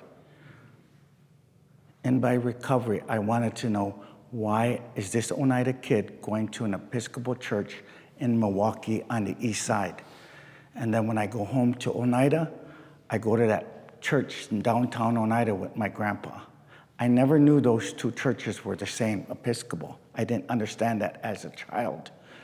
But as I got older, I thought, that's why they congregated at that church in Milwaukee, because they were Christianized. And so doing my own research on who I am, the Oneidas came from New York to Wisconsin in 1822. We were Christianized probably about the 1500s. And my understanding about Christianity, when the Europeans were coming to this new world, they were coming in missionaries and bringing missionaries to the church, to the villages or to the tribal members. And at some point, my ancestors said, you know, they're praying to God, who we call Songwayon Disu, which is grandfather. So someone back then said, you know, it might be safer than sorry to fight against them than to say, you know, there are similarities here. You're praying up to the God, and we call him grandfather. And so that's when I was struggling on, because I was thinking I needed to be in a sweat lodge. I needed to be taking peyote. I needed to be going to Native American church, that I wasn't Indian because I was Christian. And so when I came to terms with how I became Episcopal, my ancestors, because both my grandparents on both sides of the family were Episcopal. Both my great-grandparents on both sides were Episcopal. My parents were both Episcopal. During that generation, it was more common than not for an Oneida Episcopal to marry an Oneida Episcopal. You did not marry an Oneida Methodist, and an Episcopal did not. Kind of like in a white community, you marry a white, not Asian, black, or Mexican. So there's a lot that plays into it. There's not one easy answer. I just know my answer. And how it came to me to be so strong. 40 years ago, my wife and I sobered up, and we had a daughter. She was 3 months old, and she died from SIDS. My parents said they did the funeral, everything. I don't remember going through the process. We were sober. I was angry with God because there's fetal alcohol syndrome babies out there. There's coke babies out there. Why don't you take their babies? There's drug addicts. Why did you take mine? And so I quit going to church. And I have cousins who are half Crow and half Oneida. Their father is Okayo, and their mother was Oneida Summers. And so I went to their ceremonies, which was the Native American church and the sweat lodge. And when I went through that, I just remember thinking, I don't know this. But I knew that when I prayed to God, I was angry at him, and I was saying, fuck you. Why the hell did you take my daughter? And so in that struggle for myself to find who I am, I went back to my priest and I said, I'm struggling. I don't think I believe. I said, when I pray to God, I'm swearing at him. I'm angry at him. And he said, that's good. I said, how can that be good? He says, because you don't believe in him while you're talking to him. He's been called every name in the book. He's a forgiving God. And I understand what you're saying, but that's my story on my spirituality. And there's over 200,000 Native Americans, and they all believe in something different. We all do. But I do know that when we disinterred that child, and when they prayed for Mother Earth, because you have to be, and I'm sure you guys do too, live in two worlds. Whether you're Swedish, German, Polish, you have some of those family beliefs. And so we have to walk in two shoes. I mean, I understood Mother Earth. Some tribes don't call this Mother Earth. In my tribe, the traditional people call it the Great Turtle Island. So it's whatever you believe in. And so I take some of those things, if it's good for me and it helps me. But what's helped me most in my life is getting through things is a God. And my great-grandparents adopted it, my great-grandparents, my grandparents, my parents. I did. My children, I had all my children baptized so they could be buried in my cemetery, in the church cemetery. And as a result of that, I will tell you about my son has broken away from Christianity, and he's traditional. He wants to be traditional. So he's raising his children traditional. But my son had told his children, that's where all our relatives are. That's grandma, cousins, aunts and uncles in that cemetery, but you got to be baptized. And my grandson and I were out for dinner on his birthday. And he said, Grandpa, I want to get baptized. I said, for what? He says, I want to be buried with all you guys. So I'm hoping that helps understand some of the stuff. And sometimes I don't know, but that's my story. And it's quite emotional. It's gotten me through the hard times. But that's, I guess, but it was a good distraction from where I was feeling a little bit ago. And when I viewed that child, we ended up bringing those 3 children, and 3 hearses from Carlisle all the way back. And I understand when they start driving, they don't stop. And they came all the way to Oneida. They parked in front of the church, 3 hearses. And all the families, even though all of them weren't Christian today, some of them were traditional, they all allowed them all to be brought into the church. We did a church service. We had the most amazing hymn singing I've ever heard. I mean, it was beautiful. And then one went into the Episcopal Cemetery, the one I adopted, Ophelia Paulus, and the other 2 went to, we have an Oneida cemetery, which is for traditional people, Native American church, tribal members who believe that, veterans who just want to be in a veteran cemetery. So it's a collaboration of burials in that cemetery.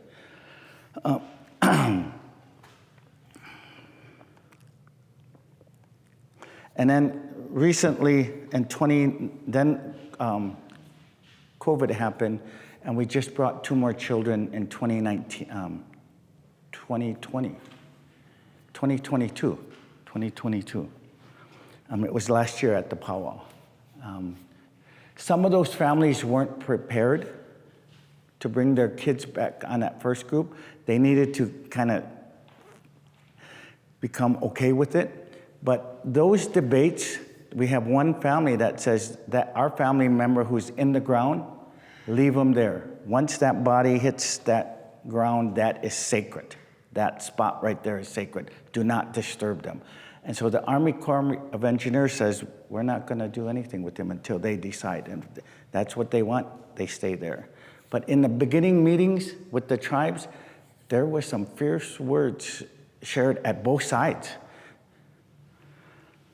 And so fast forward a little bit, you showed on here towards the end, Deb Holland, the first Native American Department of Interior. She's now going to the United States and having testimonies. And so she had one of her first testimonies in Michigan about a year ago. And I went to that testimony because I wanted to share my experience of the boarding schools that I learned and disinterning those children and bringing them back to my reservation. But when I went to that testimony, the people at that testimony were so angry. They were angry at the government. They were angry at religion. There were people there that said, since I've left that boarding school, I have never stepped into another church. I have been an alcoholic and drug all my life trying to cope with what happened to me in this boarding school. Another woman saying, they took my younger sister and they put her on the porch upstairs in the winter because she did something. She said about 2, 3 o'clock, she went and asked the sister, is my sister still out there? She said, oh, I forgot about her. She's been sitting out in the winter. So you hear those stories and the testimonies, there was so much anger there. I didn't feel they were ready to hear my story of having my relatives disinterred and brought home. You have to read the crowd. And I think that's what recovery has done for me, to read the crowd where you're going, because I really didn't know where I was going with this presentation, knowing that it was going to be the massacre here with the Ho-Chunk. I was impressed that you used the Ho-Chunk, but when I grew up, they were Winnebagos. And then I don't know if you guys remember, probably about 20 years ago, they said, when we talk about who we are, we call ourselves Ho-Chunkra, big voice people. And they shortened it to Ho-Chunk. And the same thing with the Oneida. Our name was given to us because throughout history, they said, who are you? And we were told them, Oniata or Oniata people of the standing stone. And so we now have the name Oneida attached to us. I wrote myself some notes down here. There was over 350 boarding schools throughout the United States. I forget how many were here in Wisconsin, over 10,000 children.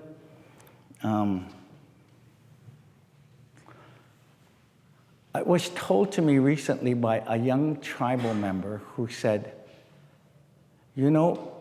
boarding schools are the only education facility where when they leave there, they are called survivors.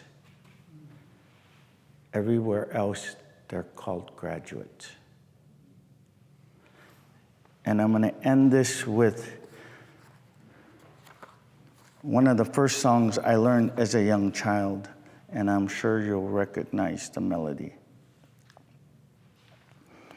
Jat ka toji ne songwa hui ne yo gui di yo se ne ya ka hui la si yo se Skani kolati de yo da de no long was a gelisto sa ngo hue jing yo na hua de ne yo skat wa don het se leo. Thank you.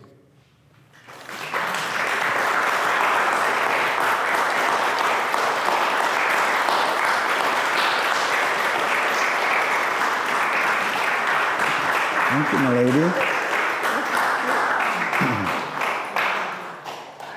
I'd like to call on Kirby for just a second to give a mini commercial for NATO, Native American Tourism of Wisconsin, which is the reason that Kirby and I met, Kirby, Carlisle, and I met.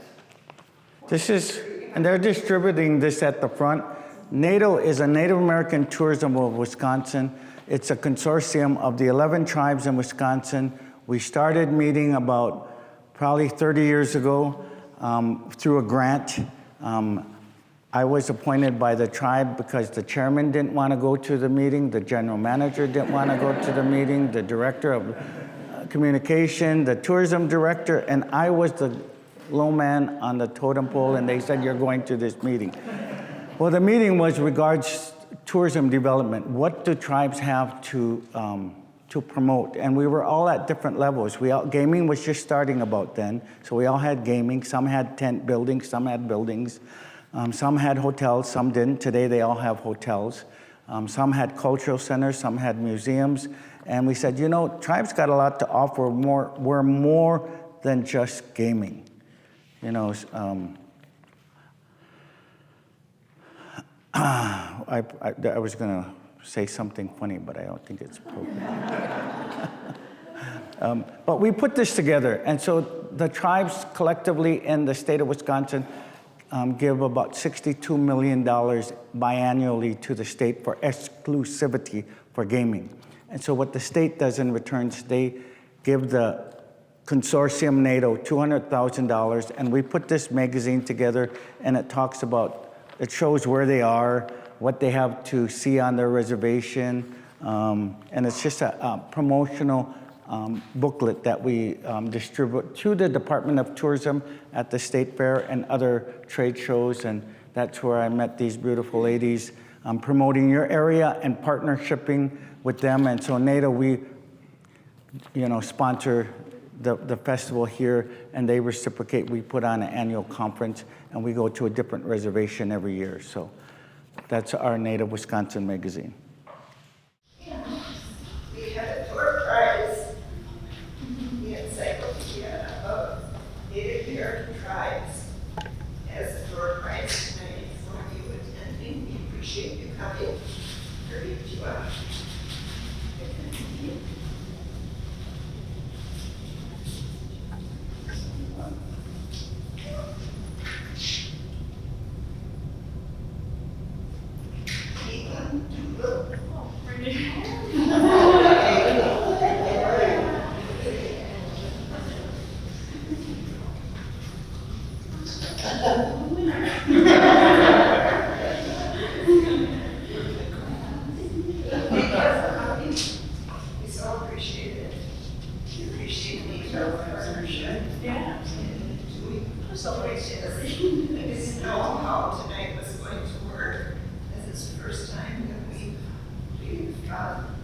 Gone a little bit deeper in the dive to learn about Wisconsin history and share stories, and certainly appreciate Kirby, who I've known forever, Kevin, who I went to a meeting to listen to another speaker